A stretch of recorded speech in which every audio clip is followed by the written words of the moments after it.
Usted está escuchando Notimundo. Periodismo objetivo, responsable y equitativo. El presidente Noboa plantea incluir en el referéndum una pregunta para convocar a una asamblea constituyente en nuestro país. Esta es la entrevista de Fausto Yepes. Hoy con... Hacemos contacto a esta hora con el doctor Salim Saidán, abogado constitucionalista, para hablar sobre esta propuesta, este nuevo planteamiento que ha hecho el presidente de la República, Daniel Noboa, y respecto de la Asamblea Constituyente en nuestro país. Un nuevo proceso al que será o sería sometido nuestro país. Doctor Saidán, gracias por estar con nosotros. Bienvenido. Muy buenas noches, estimado Fausto. Gracias por la invitación y un saludo también a todos los oyentes de FM Mundo. Gracias nuevamente. ¿Cuál sería el proceso primero? Una vez que se ha planteado ya o es la idea de momento del presidente Noboa llegar a una asamblea constituyente, ¿cuál debería ser el proceso de aquí en adelante para poder llegar a incluir esta pregunta primero en el referéndum? Bueno, por un lado está la Constitución, el artículo 444, y por otro lado está la jurisprudencia de la Corte a través de los dictámenes que ha emitido con ocasión de 12 solicitudes ciudadanas de instalación de asamblea constituyente que no han prosperado, ¿no? Fueron rechazadas por la Corte Constitucional. Entonces, ¿por qué digo dos procedimientos diferenciados? Porque lo que dice la Constitución no es necesariamente lo que estableció la Corte. La Constitución, ¿qué es lo que dice? Que la asamblea constituyente solo puede ser convocada a través de una consulta popular. Y esta consulta puede ser solicitada por tres actores: el presidente de la República, asambleístas y ciudadanos. ¿Sí? En este caso, ¿qué tiene que hacer el proponente? Adjuntar la propuesta de elección de los asambleístas y cuáles van a ser las reglas del proceso electoral, cómo se va a organizar la asamblea constituyente, en comisiones, en mesas especializadas, cuánto tiempo va a tener para redactar el proyecto de constitución y otras reglas del proceso electoral. Y eso es lo que dice básicamente la Constitución. Y finalmente cierra ese artículo 444 estableciendo que la nueva Constitución, para que ya sustituya a la vigente, tiene que ser aprobada por un referendo con la mitad más uno de los votos válidos. Pero ¿qué dice la Corte? La Corte primero dice que tiene que efectuar dos controles de constitucionalidad en dos momentos y por lo tanto tiene que emitir dos dictámenes muy similares a los de la enmienda y reforma parcial. Dice la Corte que un primer dictamen tiene que ser básicamente revisar si es que el presidente de la República, en este caso, ha cumplido con tres requisitos. Ha presentado un escrito bien justificado por qué razón escoge la Asamblea Constituyente y descarta la reforma parcial y la enmienda constitucional. En segundo lugar, tiene que redactar considerandos y la pregunta. Y en tercer lugar, tiene que adjuntar el estatuto electoral. Ese es el primer momento, estimado Fausto. Y además de eso, le advierte la Corte al proponente, en este caso sería el presidente de la República que debe cuidar esto, de que no puede plantear una asamblea constituyente con plenos poderes, como la que fue la Asamblea Constituyente de Montecristi. Tuvimos ya una pésima experiencia de una asamblea constituyente que no solamente se limitó a redactar el proyecto de constitución, sino que también expidió mandatos constituyentes. Ahora, tomando en cuenta la fecha en la que estamos, la fecha en la que se proponen se hacen estas propuestas, y tomando en cuenta también que eventualmente la consulta popular estaría planteada para entre mediados y finales de noviembre, ¿los tiempos dan? No, definitivamente no vamos a avanzar a tener un proceso electoral en este año, ni en noviembre ni en diciembre. Definitivamente no dan los tiempos, salvo que el presidente vaya directamente al Consejo Nacional Electoral y se salte la Corte Constitucional, que es lo que plantean algunos colegas. Me parece que es un tremendo error el que están... quizá correr demasiado riesgo. Demasiado riesgo. Yo no estoy de acuerdo con esa postura de ir directamente al CNE. ¿Afectaría la legitimidad del proceso? Totalmente. Pero me parece que es una interpretación hábil desde el punto de vista político el decir que el artículo 444 de la Constitución no establece el control de constitucionalidad. En realidad hay que leer completa la Constitución, integralmente la Constitución, y todo tipo de consulta primero pasa por la Corte. Entonces definitivamente no pueden evadir ese control. Creo que necesariamente van a tener que pasar por la Corte y en la emisión de esos dos dictámenes se va a ir el resto del año. Así que dudo mucho que en este año tengamos un proceso electoral si deciden ingresar la solicitud el día viernes en la Corte. Hay rumores de que el día viernes el presidente de la República presentaría ya la solicitud, pero hay que ver dónde la presenta. Si se la presenta en la Corte o si se arriesga a acoger la sugerencia de algunos colegas, un consejo errado a mi criterio, de ir directamente al CNE. Ahora, volviendo al tema de los tiempos, que creo que es importante en este punto, tomando en cuenta que bajo el proceso habitual o el que debería seguirse no nos va a dar para resolver esto hasta fin de este año. Si es que ocurriera y llegamos a una consulta popular y aceptamos y viene la constituyente, la nueva constitución, todos estos cambios a los que aspira el gobierno no podrían estar antes de un año, y estamos hablando que ya iríamos por la mitad del mandato. A mí me preocupan declaraciones de colegas, estimado Fausto, que son afines al gobierno, ¿no? Me refiero puntualmente a Roberto López. Hoy en la mañana le escuchaba a él decir que él plantea una asamblea constituyente bicameral, una enfocada más en la representatividad y otra más enfocada en lo técnico, integrada por profesionales.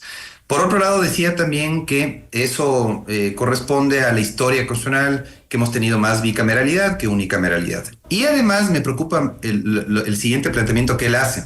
Él dice, la hoja de ruta ya está trazada, el presidente de la República es el proponente, por lo tanto él puede enviar ternas a la Asamblea Nacional. Ternas. Dice que podría proponer 3 nombres por cada uno de los sectores, ¿sí? Y de esa manera, tranquilamente, en 31 días podríamos tener ya el proyecto de constitución.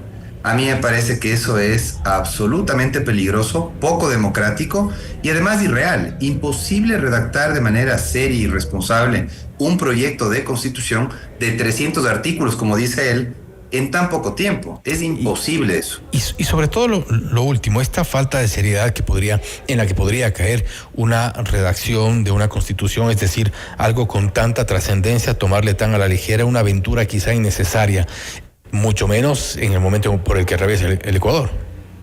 Claro, totalmente. Yo sí creo que si el presidente de la República plantea la instalación de una asamblea constituyente, tiene que ser muy cuidadoso en la redacción del estatuto electoral, para que primero pase el filtro de la Corte Constitucional y en segundo lugar se asegure la calidad de la nueva Constitución.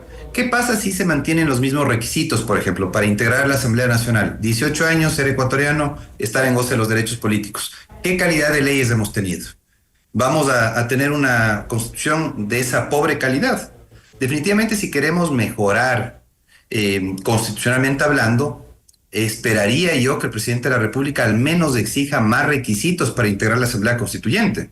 Por ejemplo, es lo que yo he planteado, los constitucionalistas, los ambientalistas, los economistas, los representantes de organizaciones sociales, de las comunidades indígenas, etcétera, creo que podríamos aportar para redactar un proyecto de constitución que sea mucho mejor que la Constitución vigente. Esta Constitución tiene múltiples contradicciones, es reglamentaria, tiene 444 artículos. Yo no defiendo esta Constitución, pero sí creo que debemos meditar muchísimo si queremos ir a una aventura tan arriesgada que es un proceso constituyente, más si lo que va a primar es el interés partidista, porque ya les conoce usted a las organizaciones políticas, estimado Fausto. ¿Qué pasa si es que los que presentan candidatos para conformar la Asamblea Constituyente son solo organizaciones políticas? ¿Qué se puede esperar? Lo que hemos tenido en la historia legislativa, pésimas leyes, lo que hemos tenido a lo largo de la historia constitucional, constituciones con múltiples errores. Si queremos realmente emprender esta aventura constituyente, yo sí aspiraría a que nos den la oportunidad a profesionales con formación, con experiencia, para poder colaborar con el país, servir al país, redactando desde el punto de vista técnico algo que recoja las demandas ciudadanas, pero que se redacte desde el punto de vista con el debido cuidado de técnica normativa, que es lo que se exige al redactar una constitución.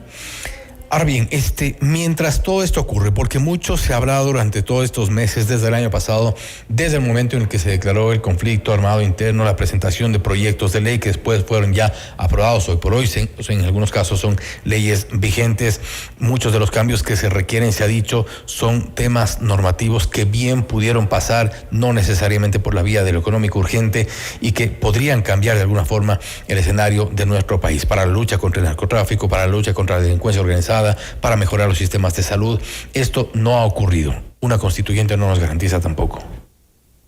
Totalmente. Sabe que están generando una sobreexpectativa en los ciudadanos, haciéndole pensar que con una nueva constitución se resuelven las graves crisis que aquejan al país, se resuelven los problemas en el sector de la salud, en el sector de la educación, en el sector laboral. Y definitivamente eso es engañar a la ciudadanía. Desde lo jurídico, yo sinceramente no soy partidario de un proceso constituyente, pero insisto, si ya finalmente nos deban este proceso constituyente la clase política, creo que hay que participar y tenemos que aportar quienes podemos hacerlo desde nuestra formación y experiencia. Entonces, puntualmente, por ejemplo, yo sí creo que hacía falta reorganizar el poder. Hay mucha concentración de poder en el Ejecutivo. La función de transparencia y control social nos ha confirmado ser un experimento fracasado. Pero hay que también cuidar algo.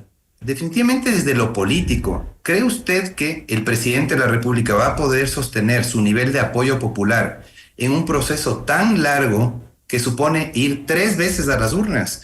Desde el punto de vista de la conveniencia política, no le conviene al presidente afrontar 3 procesos electorales. Es demasiado arriesgado.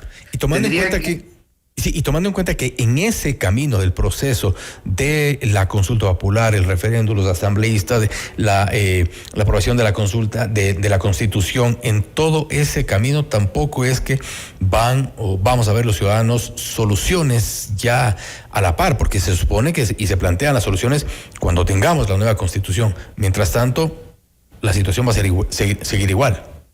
Claro, es que es inevitable también que este tipo de procesos electorales se confundan con apoyo o rechazo a la gestión gubernamental. Entonces va a depender mucho de los resultados que nos presente este gobierno, de que sea exitoso en la gestión gubernamental y que no tengan mucho impacto las políticas de ajuste, porque yo veo, por ejemplo, que sí hay un deterioro de la popularidad del presidente producto de la adopción de políticas de ajuste, por ejemplo.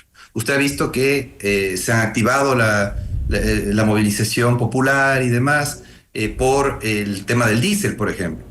Creo también que el presidente de la República va a tener que reconocer que todo presidente en funciones sufre un desgaste propio de la gestión gubernamental. Entonces, va a poder va a poder obtener victorias en el referendo constituyente, va a tener mayoría en la conformación de la Asamblea Constituyente y finalmente va a obtener el favor popular para aprobar el proyecto de constitución en el referendo aprobatorio. Muy difícilmente va a lograr un triunfo en los 3 procesos electorales. Entonces, el presidente de la República va a tener que meditar muy bien si definitivamente quiere entrar en esta aventura constituyente que le puede costar políticamente mucho y además puede tener un impacto enorme en el presupuesto general del Estado. Miren esta coyuntura de crisis en el sistema de salud pública, crisis en el sector de seguridad. Necesitamos recursos. ¿Y cuánto nos podría costar un proceso constituyente? Se habla de entre 150 y 200 millones de dólares. ¿Nos podemos dar el lujo de gastar tanto dinero teniendo tantas crisis que atender? Me parece que el presidente va a tener que meditar más su propuesta de asamblea. Y tantas prioridades. Precisamente yo revisaba algo y es que sí, una de las fechas que se maneja es el 16 de noviembre, para lo cual estamos a menos de 2 meses y esto sí sería bastante aventurado llegar hasta ese punto con la consulta popular y con el planteamiento de la constituyente. Doctor Saidán, nuevamente gracias por su tiempo, gracias por haber estado con nosotros. Muchas gracias, estimado Fausto, siempre un gusto. El doctor Salim Saidán, abogado constitucionalista, hablando sobre la propuesta de una nueva asamblea constituyente. Algunos de los procesos que se plantean legal y constitucionalmente podrían ir en contra de los tiempos que se tiene de acuerdo a los planteamientos que se han hecho respecto de la próxima consulta popular.